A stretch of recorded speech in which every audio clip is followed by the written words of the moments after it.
Hello and welcome back to the Point Left podcast with your hosts, Skyler and Kaylynne.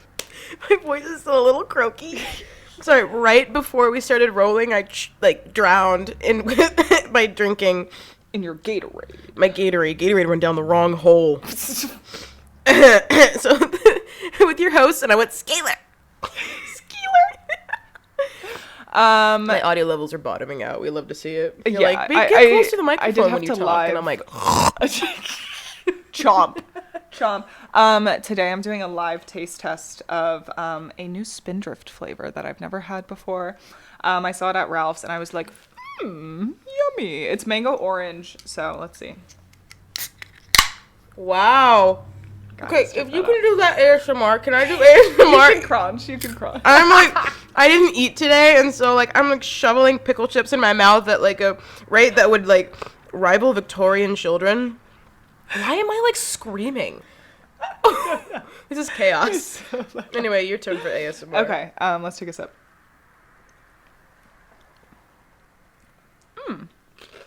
Not my favorite. It kind of tastes like tea. It tastes like a mango tea. Do you want to try? Mm-hmm. And I get sick? No. All right. A waterfall at. Hold on. I'm about to innovation. Oh my god. Women in STEM. I have removed the cap from my Gatorade as my own little serving teacup. I'm a bartender. Kaylynne, that tastes like shit. Why did you do this to me? It tastes like, to me, it tastes like a mango black tea. It tastes like shit. It tastes like spit. Yeah, that's not my favorite. I'm glad I bought a whole pack of them. Okay, honestly, that was my bad, because I forgot we were dealing with sparkling water. I just thought you cracked open a beverage. That was me. That wasn't my bad. You're not a sparkling water girly. I like my sugar too much. I like my flavor too much. This is what I always tell people. Because people hate on sparkling water. I'm oppressed because of my love for sparkling water. I'm kidding, obviously. That just has to be said. No, I love a beverage. One thing about me, I love a bevy. Also, sorry for any traffic noises. We had to record at my apartment today. So please bear with us. But one thing about me is I love a beverage so much that I purchased a mini fridge to hold all of our household beverages because we constantly have so many that it was taking up way too much fucking room in the fridge. So now we have a bevy fridge. That was such a commercial voice, what you just did. One thing about me. I love about a beverage. And now. And you too don't have to suffer with hepatitis B anymore. Zaxafil. But I do enjoy a sparkling water. But this is what I always tell people because people are like, how do you like sparkling water? I would rather just have a soda. Me too, frankly. That's a really nice impression of me. I love. No, many bitches will be like, what is this? One drop of blood. Okay, damn you. See, I made fun of her, so now she's making fun of me because my voice is significantly lower than it needs to be right now through, like, I think a week of sickness and exhaustion. Yeah, it's giving Elizabeth Holmes for sure. Imagine one drop of blood. We can figure out the bio. Never seen that show. Anyway. I love a soda. I truly, oh fuck. Sorry guys, I forgot to put the time up. There we go.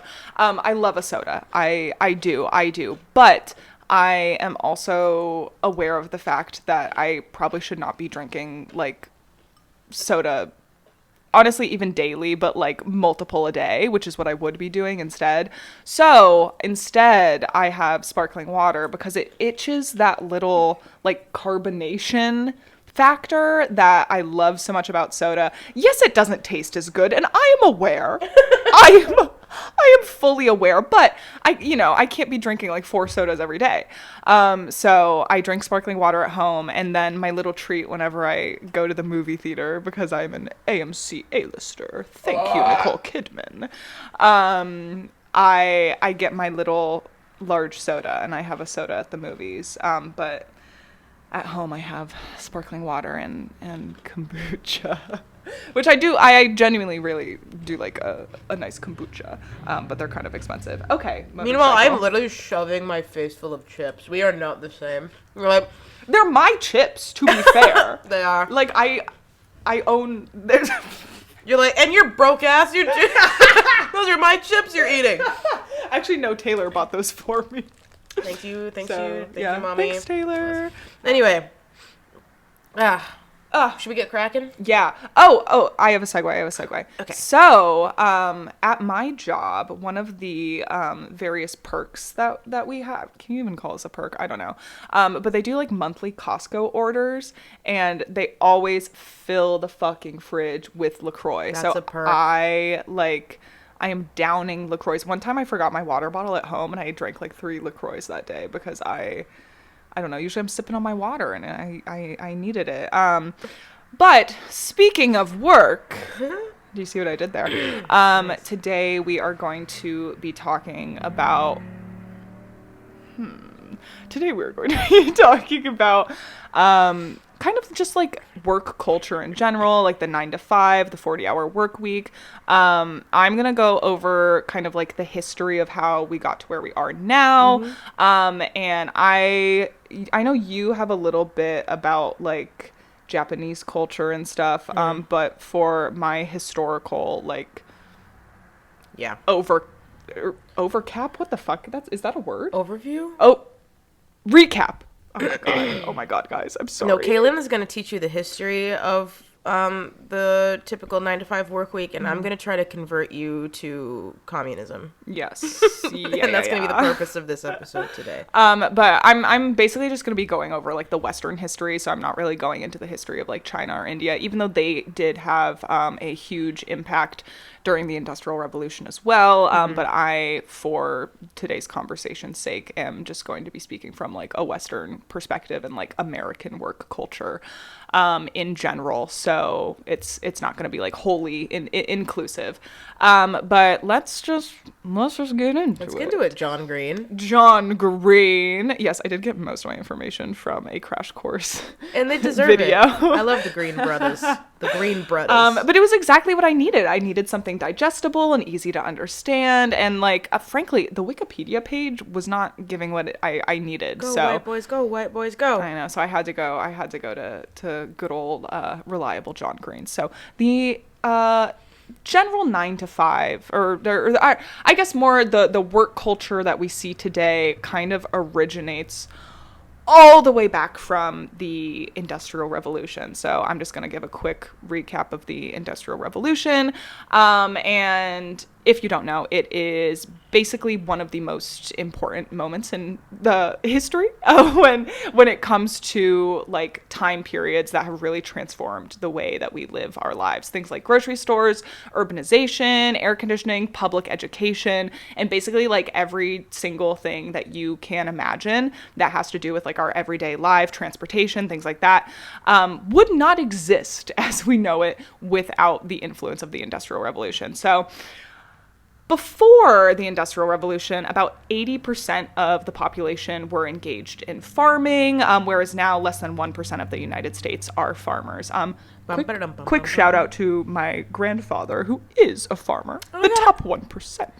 I got a couple farmers on my side. Yeah, we Midwest gals. We have, I mean, there's farms everywhere, but so now less than 1% of the United States are farmers, and the reason for that obviously is because now we go to grocery stores and we don't have to have our own land and our own produce and our own animals to like sustain ourselves and our village. So the Industrial Revolution, put simply, is basically a result of supply and demand that was created by the inventions of the time.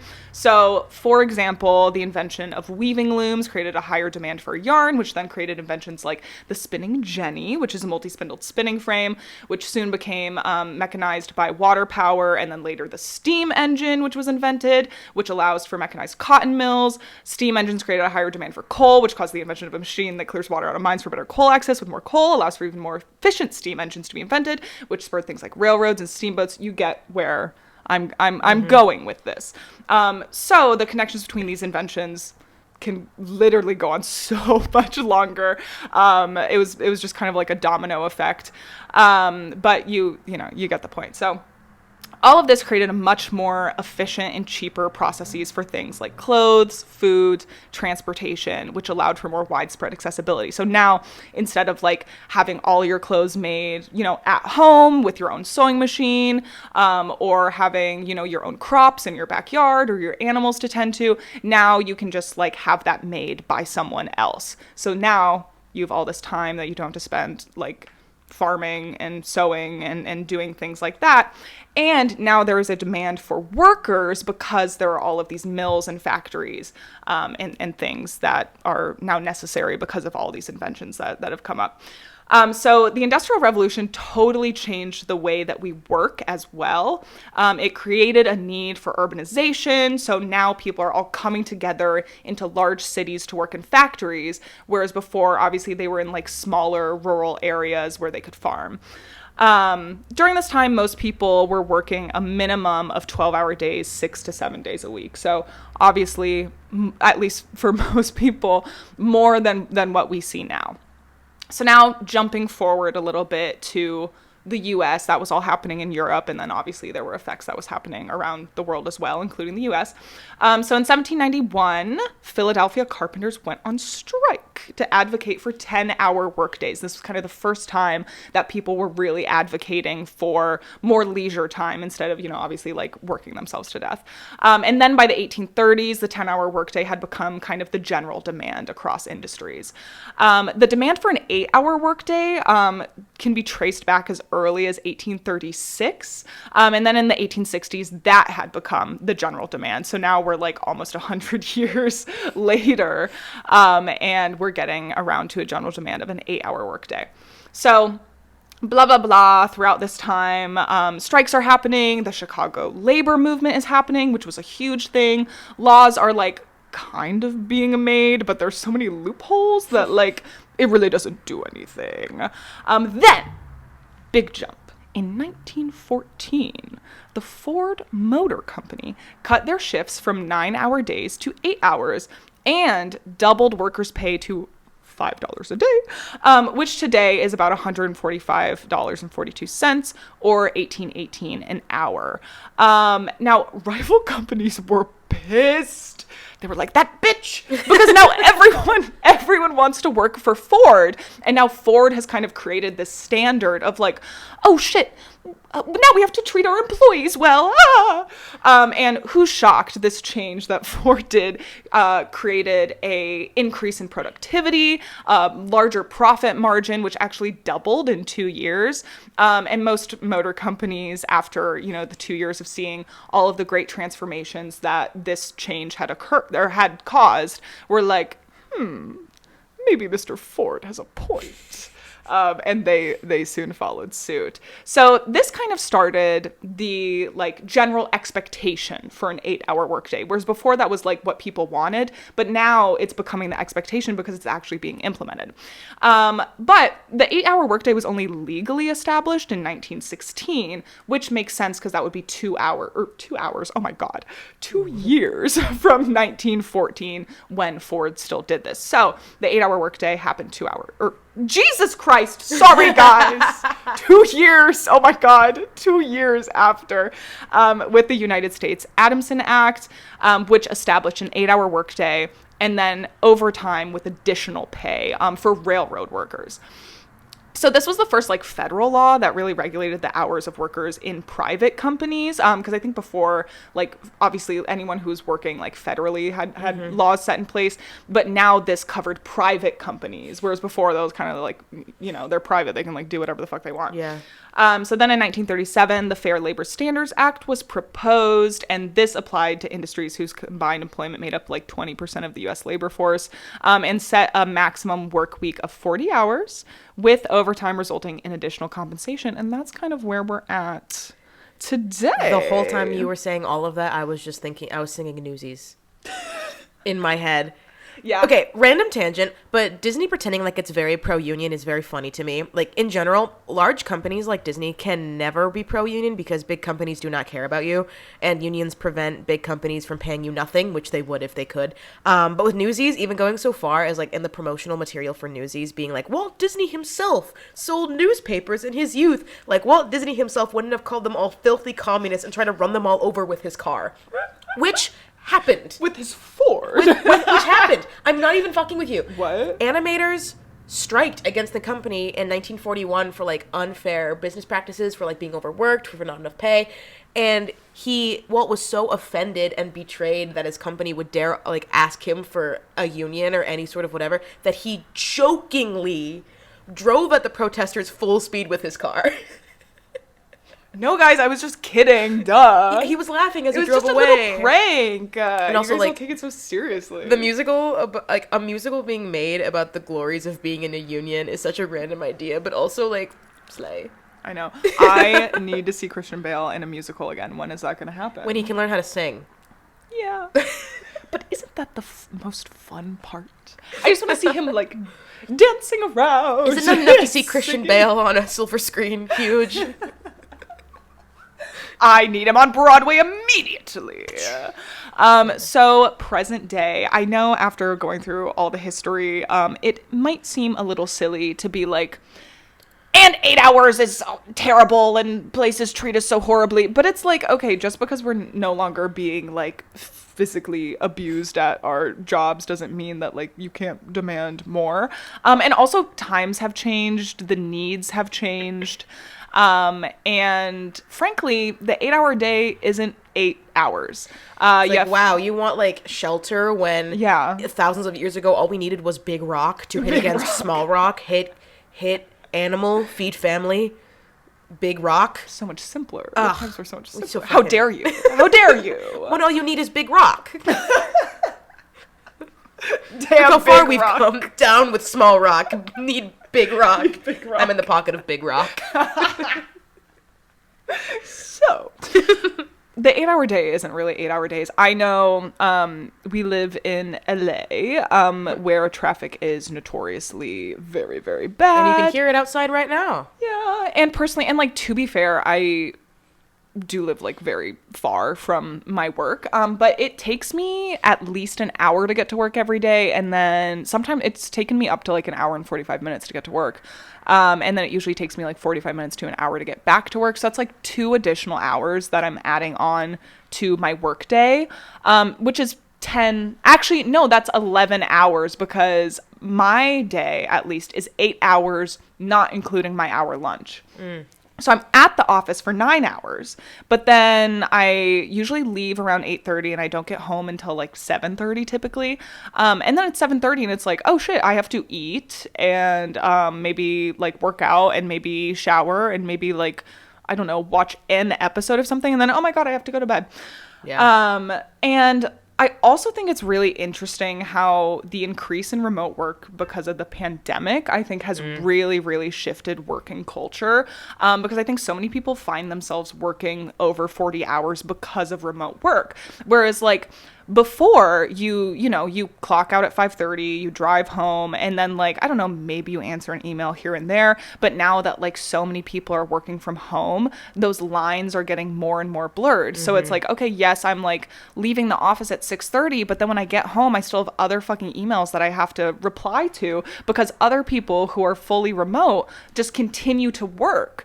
But because they, obviously, like, they don't have the commute to worry about. So like, the lines between work and home are just getting more and more blurred. And, like, don't get me wrong, like, I'm hybrid. We're in the office 3 days a week. I'm remote 2 days. And, like, I love the flexibility of working from home. But the increase in hours because of that doesn't really feel fair. And personally, my office has our phone line connected through, like, our cell phones. It's like an app on our phones. So I'm literally getting, like, office calls on my phone. And this happened this week, and I got a freaking call on Saturday. And I was like, am I supposed to be answering this? Like, it's not office hours. I didn't, because I'm like, it's not office hours. Like, why are you calling an office line on a Saturday? Or, like, on holidays, I've gotten calls on holidays where I'm like, am I supposed to answer this? Like, what am I supposed to do here? And it's just like those boundaries just keep getting more and more blurred. And, you know, I think a lot of people put the blame on individuals and they're like, you know what, like, it's up to you to set those work-life boundaries, but it's up to you to get fired. Yeah, exactly. It's like, how the fuck am I supposed to do that when I'm at the bottom of the totem pole? If working free overtime and checking my emails after hours is what's expected, how am I supposed to just be like, no, I'm actually going to draw a boundary there? Because guess what? They can fucking replace me with someone who will do those things. And at the end of the day, I'm sorry, I say that so much on here, guys. At the end of the day, it's management's responsibility to set up those boundaries. But, like, why would management set up those boundaries when it's not beneficial to them to do that? At least with the current generation that is in power. You know, hopefully, I think we will see changes, because I think especially our generation is kind of demanding more of a work-life balance than the generations before.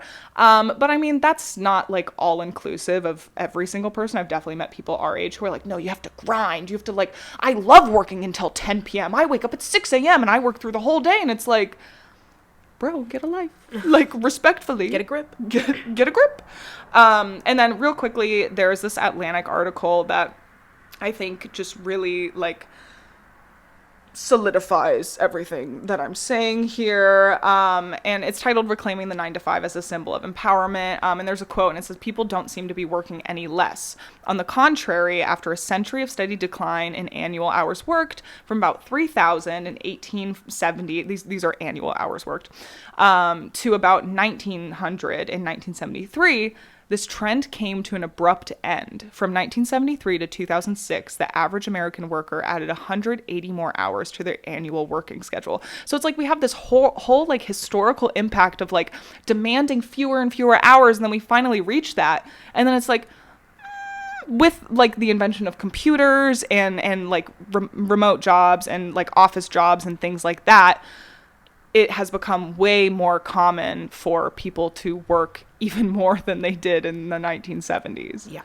And it's like, it can feel so frustrating to like try to offer solutions to this, because like so many things that people consider permanent and something that our society will crumble without actually haven't even been around for that long. This increase, this work spike really only happened from like 1973 to 2006, and that it ends there. So like 1973 really wasn't that long ago. And like credit scores were invented in 1989, and like gender reveal parties were a thing like only 13 years ago. And yet people, like, when we have these conversations about like maybe getting rid of them, they'll act like getting rid of them would be like hitting the towers again. Like, we'd be fine.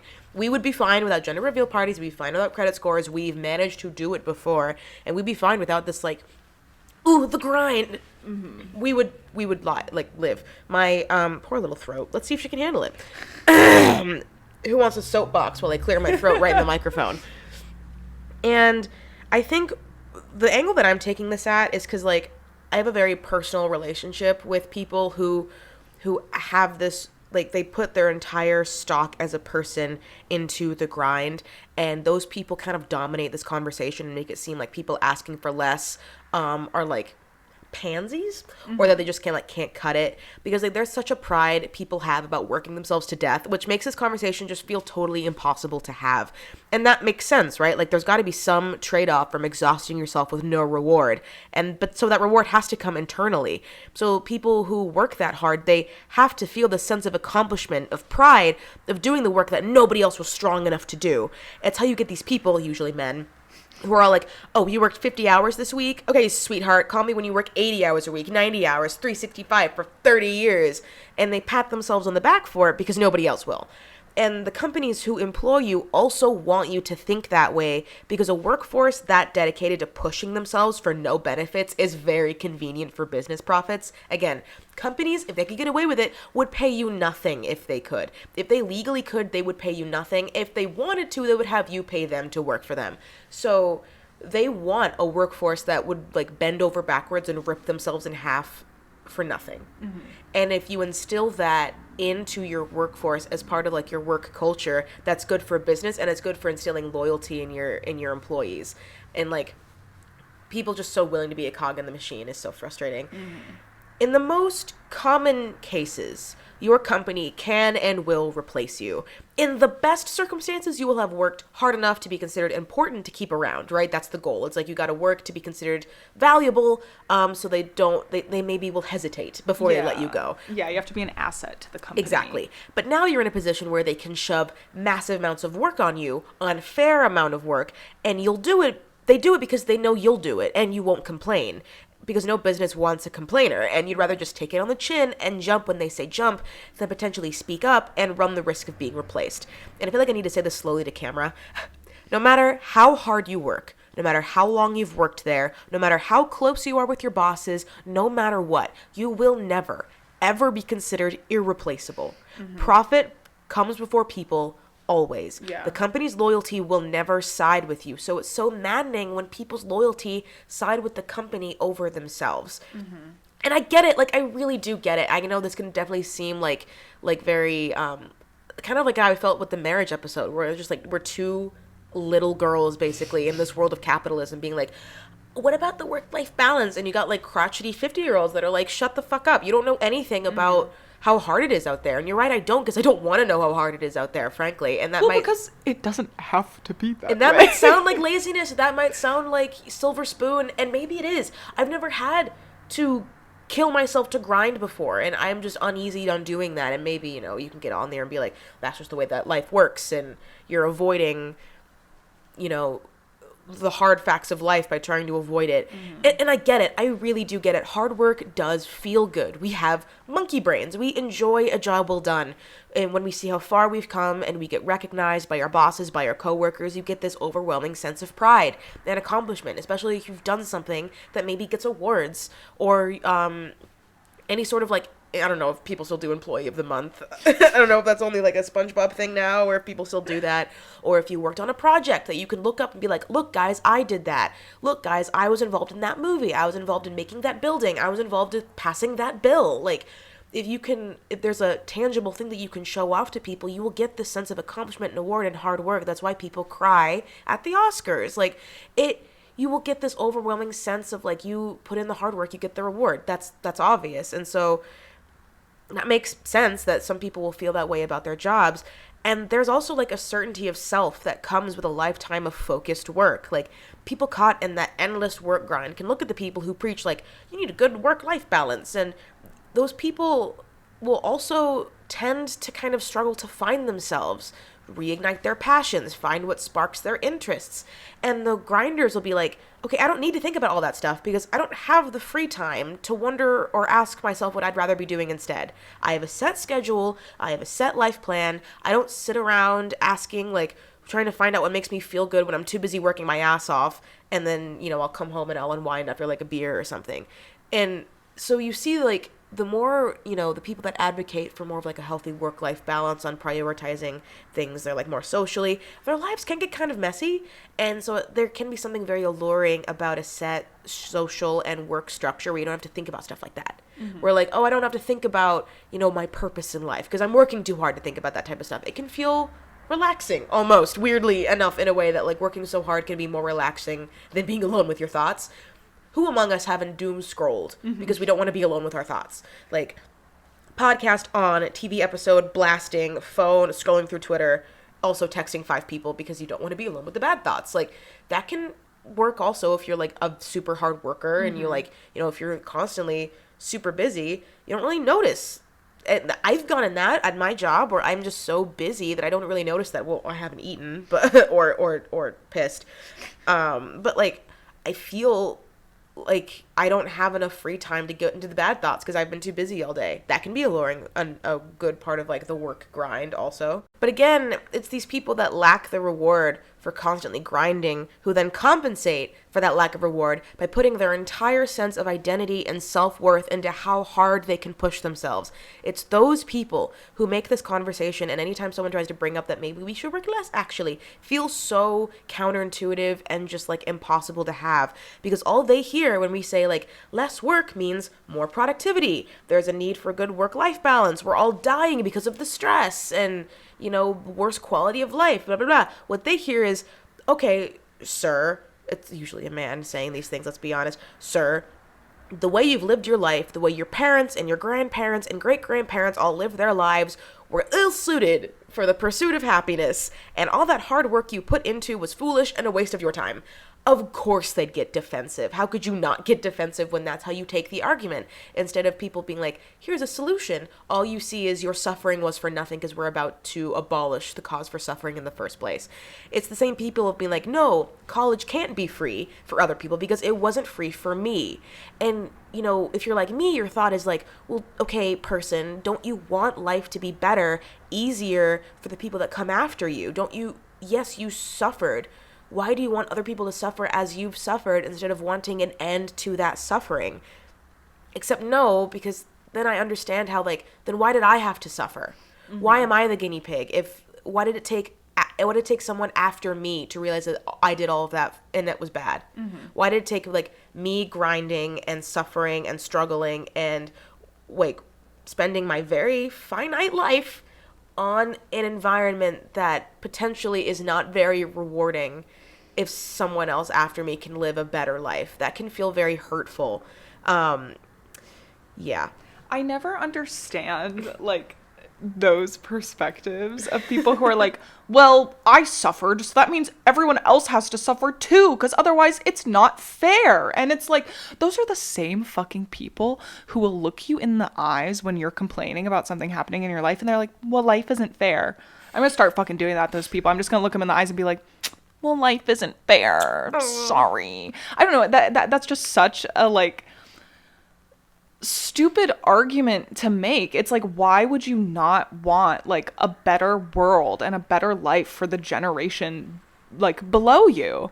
And honestly, the main reason is people are fucking, you're so right. It's people are miserable in their own lives, and they don't want to see other people happy, because that means that the little tricks that they have made in their own mind to convince themselves that what they are doing is for a purpose and what they are doing has, like, some higher meaning, it doesn't actually have any greater meaning.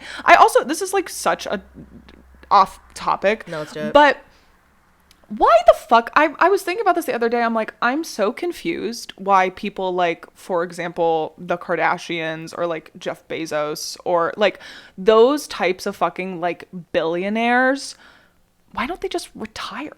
I'm like, you have so much money. Like, there's a certain point where you have so much money that you could literally just retire and, like, enjoy the rest of your life at, like, 30 years old. And it's like, why don't you just, like, enjoy your life? Like, why do you feel such a need to constantly be working yourself and constantly be monetizing yourself? And, like, it is just that, like, capitalist mindset, like, seeping into your soul and being like, well, my life has no purpose if I'm not a girl boss. Like, at least for the Kardashians, it's a sake to constantly stay socially relevant, because at this point, I think they've gotten high off of permanent social clout. But it also reminds me of, like, those stupid business pages or, like, Instagram pages that are designed to entrap, like, boys, like, preteen boys, being like, honestly, if you offered me $1 million or a key to make my own $1 million, I would, like, reject that $1 million and then, like, take your secrets and work my way up and get my own business. It's like what every two fuckers with other podcasts are about, like, making your own, like, making sure you're a high value man. No, not the fucking high value. That's a whole, write that down. That's our next topic. Oh my God. But honestly, like, this same type, and I'm gonna go on another tangent, someone stop me. Yeah. But this same type of argument can be said about, like, other political aspects too. Like, honestly, I've had conversations with my friends about, like, a lot of the like, rise in, like, LGBTQ plus hate, and, you know, the need to kind of Congress the gay away, or, like, the drag away, or books that celebrate diversity and stuff. And the idea of gender studies, of African American studies, diversity courses in colleges being such a threat, is, like, the initial thought is, like, who gives a shit? Who cares? But then I'm like, no, the existence of other options is so threatening to people who need one life option. Like, if you have convinced yourself that one way of life is the only good way of life, you kind of but that way of life kind of sucks. Like, it doesn't, the very conservative Republican way of life does not fit a lot of people. And at the end of the day, it's not a very happy life, if we're being super honest. It's very, like, it's the 9 to 5, work the grind, get a housewife, have kids, settle down type of, go to church on Sunday. That's not intrinsically a good marketing gimmick. How do you get people to be on that side? Well, you get people to be on that side by convincing them that every other side is evil, corrupt, full of pedophiles and perverts, and corruptive to the soul in general. It's the stupid satanic panic part 2 that's going around, which is like one of the stupidest parts of the 80s and 90s is the satanic panic. Why that? Why can't we all we all did the Stranger Things fashion for like a summer? Can't we just bring the fashion back and not the satanic panic? It was so lame. And maybe bring back, Miss Reagan's throat goat techniques. Bring those back and not satanic panic. But it's this need, like, no, it's not enough that, like, you have to peddle that your life is the best, because kind of deep down, it's not. Otherwise, everyone would be doing it. So there's this need to also limit other options, so that way your fan base or your core base doesn't know that there are other options. Yeah. Because if you let yourself think that there might be better life paths for you, you're really going to spiral about whether you've chosen the right one. And they really don't want you to spiral in thinking that you've maybe chosen the wrong one. Kind of the same way with this, honestly. Yeah. Yeah. I don't know. I feel like with those types of people who are so hell bent on like a specific way of life and the specific way that you're supposed to, you're supposed to go to school, you're supposed to go to college, you're supposed to get a good paying job, you're supposed to get married and have kids and then retire. And, like this specific way of life that I think a lot of people are conditioned to believe that that's like the only way of living just shows such a lack of enlightenment. And it's very like, I don't know. I still like obviously you're so right that it people will do whatever mental gymnastics it takes for them to convince themselves that their entire life hasn't like been a waste and maybe what they're doing is actually is actually meaningless. But at the same time, I'm also like, well, isn't it? I don't know. I just feel like I have the perspective of like, wouldn't you rather figure that out when you're like 40 and then you can make that change in your life? Like, I don't know. I don't believe any experience that I've been through, even negative ones, have been a waste because I've learned something from them or I have like become a better version of myself through it. Like I just feel like that's the way that you have to perceive life.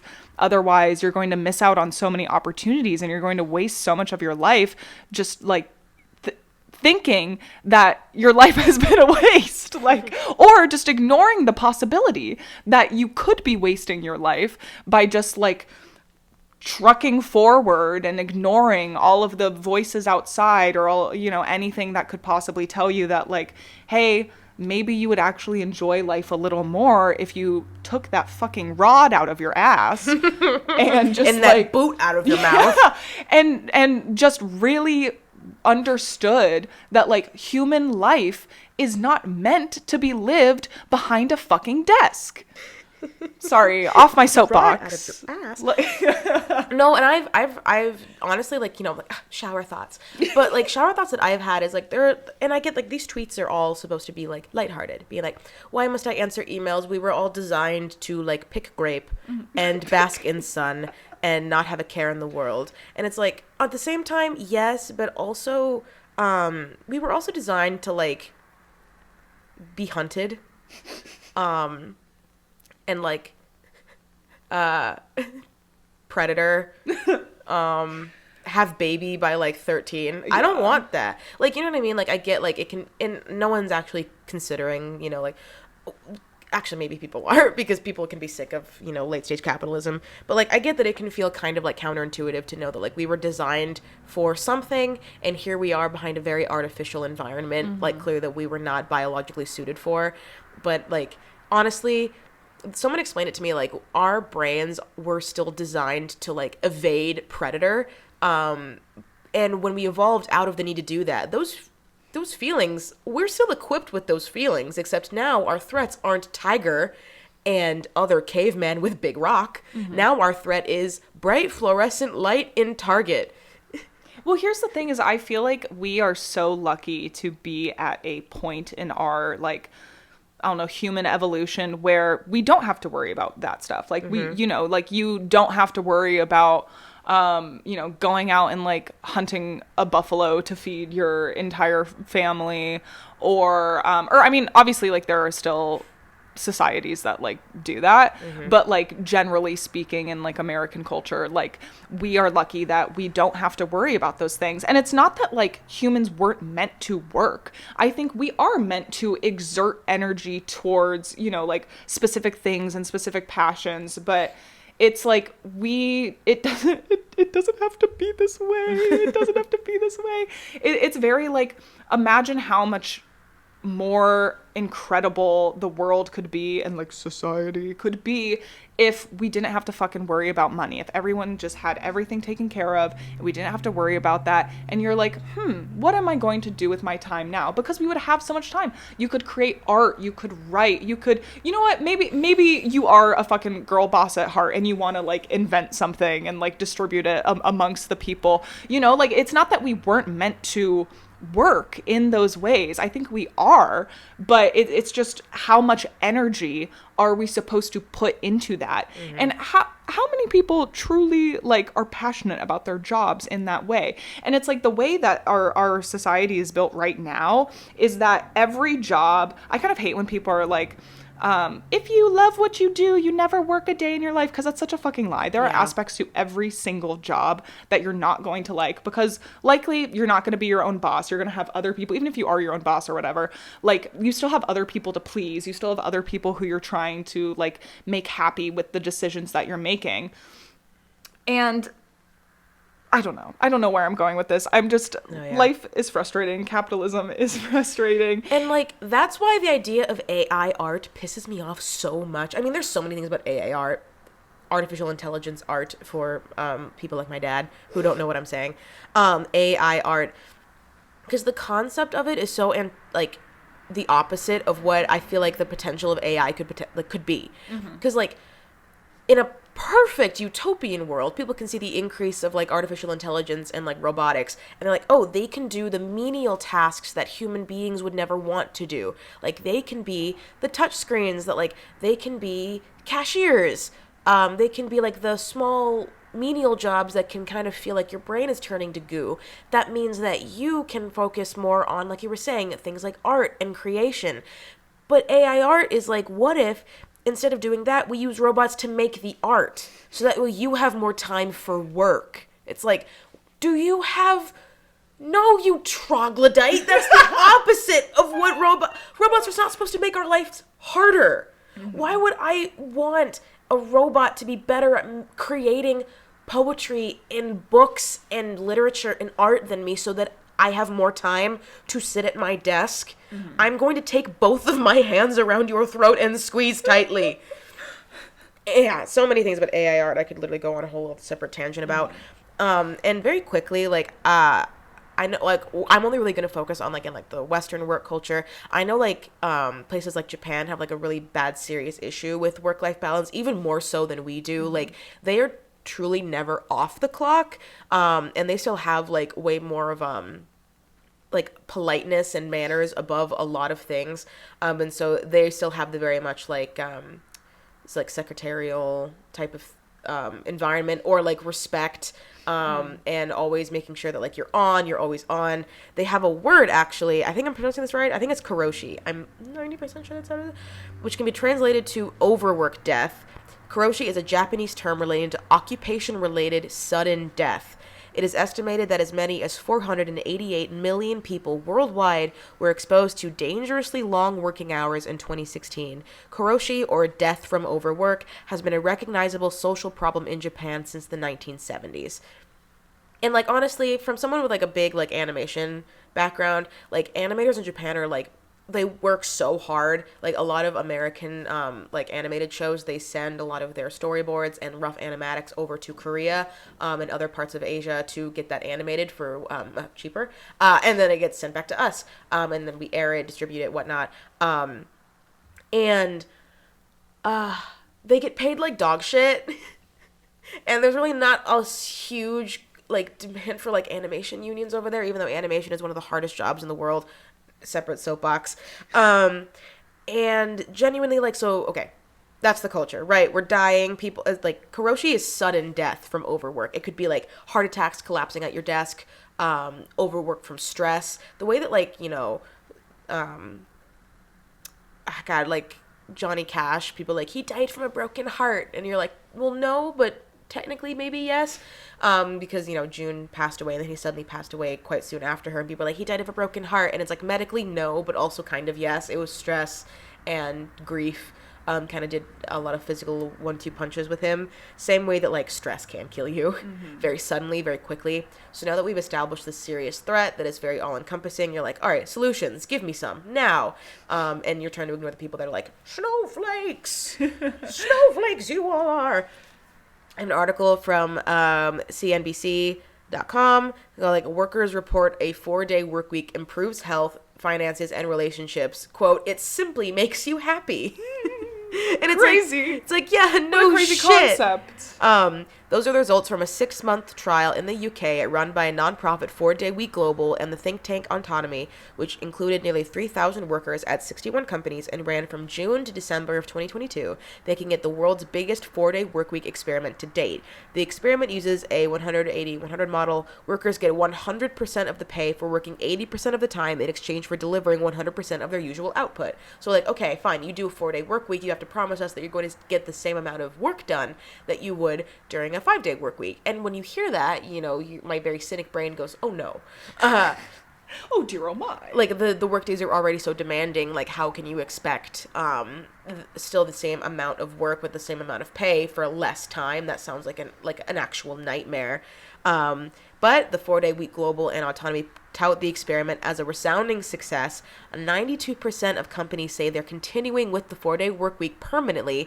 Of the 5 companies not moving forward, 2 are extending their trials and 3 are pausing for the moment. Companies rated their overall experience well, saying business performance and productivity remained high, revenue increased, and turnover dropped.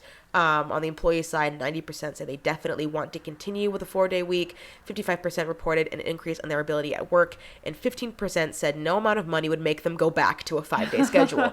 And honestly, like, that makes sense. I'm sure that those fears will still be there, and that really does depend again on like the, I guess, environment that you're working in, and also the industry that you're working in. Some industries you can't do that. Like, I know for a lot of the entertainment industry, like, it's just kind of, you can't do that, but that's up to management to be shifting people out. Yeah, I think that's the most challenging thing, is that, like, what the largest barrier seems to be is that if you were to implement a 4-day work week, like, it would have to be something that was done legislatively. Yeah. Because you would have to ensure that every other company or every other place that you are doing business with is also doing a 4-day work week. And that's not me being like, well, that's the reason why we can't do one. I think we should. We absolutely should. I say this all the time. I need a 3-day weekend. I need 1 day for rest and relaxation, or for, you know, creating, you know, doing whatever I want to do, like, on my time.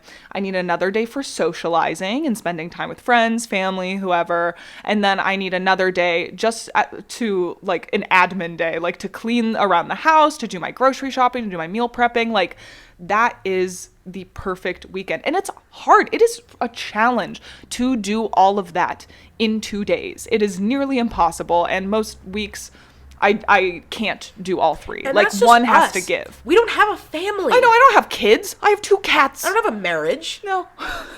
Or, like, events that I have to plan. God forbid I have children. I don't know how people do it. I genuinely don't. God, and there's another article here from getclockwise.com, basically kind of saying the same thing. Iceland, New Zealand doing a trial around 4-day work weeks and seeing the benefits. Governments in Spain and Japan is like, please God, advocate also for 4-day work weeks. They see that it has increased productivity, reduced business expenses, and reduced carbon footprint. Of course it would. You're traveling less than you usually would. And, like, for increased productivity, I get that. If I have more time to unwind, the more time I'm eager to get back to work, instead of seeing every day like a slog that I have to get through. Otherwise, I'm going to put a bullet between my 2 front teeth. It makes sense. I mean, obviously, like, with every good idea, there's always comes that sneaking suspicion that someone will take advantage of it, etc. And honestly, like the same way that large companies will pay advertisers and spokespeople to make campaigns against things trying to strip them of their power, there will be people that you will see on like Fox News or other like, right-wing pundits advocating against the 4-day work week and any other business strategy that puts people over profit. Like there's always going to be a New York Times opinion piece written by a dude that's like, I think green solutions are actually more harmful to the planet. And then you Google him and he's like the son of like every oil baron. And you're like, I see. I think we need a 7-day work week, actually. And it's I think we need to put children in the factory. And that man is Elon Musk. And it's like, you're like, oh, I see. And like, you can shake your fist at the sky all you want and just be like, kids today are just lazy. Nobody wants to work these days, because that's way more of a helpful myth than the actual truth of, well, first off, nobody's hiring, but that these companies are just taking advantage of people. Companies want you to believe it's a people problem, that they're just innocent businesses, and it's the workforce that's entitled for demanding bathroom breaks and sick days. It's not businesses demanding people be on call for the rest of their lives. It's people being lazy and unable to roll up their sleeves and get the job done. Because then that makes you direct your anger at the people instead of on the actual companies themselves. And they want to breed this culture of loyalty and have their workers eat each other rather than banding together and demanding actual change. It's those big companies that sit everyone down at orientation and show them videos about how evil and corrupt unions are, to never trust anyone who says that you deserve benefits and recognition, and because they know that's a direct threat to them.